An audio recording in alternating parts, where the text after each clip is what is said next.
Hi అండి, నమస్తే.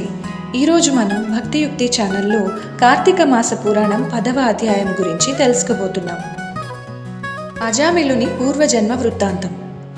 విష్ణుదూతలు అజామిలుని వైకుంఠానికి తీసుకెళ్లగా యమదూతలు ఆశ్చర్యపోయి యమధర్మరాజుకు విషయం తెలియజేశారు. యమధర్మరాజు తన దివ్య దృష్టితో అజామిలుని పూర్వజన్మ వృత్తాంతాన్ని తెలుసుకున్నారు. అజామిలుడు పూర్వజన్మలో ఒక శివాలయంలో అర్చకుడుగా ఉన్నాడు. అతను అహంకారంతో నిండి ధనం సంపాదించడానికి ప్రయత్నించేవాడు. శివాలయాన్ని దోచుకునేవాడు మరియు స్త్రీలతో అనైతిక సంబంధాలు ఏర్పరచుకునేవాడు. తన భార్యను కూడా కొట్టేవాడు. తన తప్పులను గ్రహించక అతను మరణించిన తరువాత నరకయాతన అనుభవించాడు. మళ్లీ మానవ జన్మ ఎత్తి అజామిలుడుగా జన్మించాడు. అజామిలుని భార్య కూడా పూర్వజన్మలో అతనితో ఉన్న పేద బ్రాహ్మణ స్త్రీ. ఆమె కూడా అనేక పాపాలు చేసింది.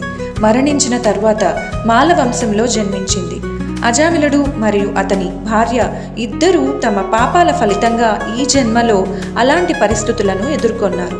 కానీ చివరకు అజామిలుడు హరినామాన్ని స్మరించడం వల్ల మోక్షం పొందాడు.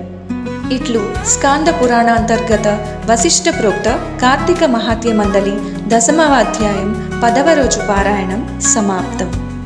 దీని ద్వారా మనం తెలుసుకున్నది, ఎప్పుడూ భగవన్నామం మన నోట ఉండాలి.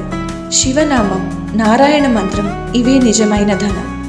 కార్తీక మాసంలో హరినామ స్మరణ, దీప పూజ మన పాపాలను దహనం చేస్తాయి, మోక్షం చేకూరుస్తాయి.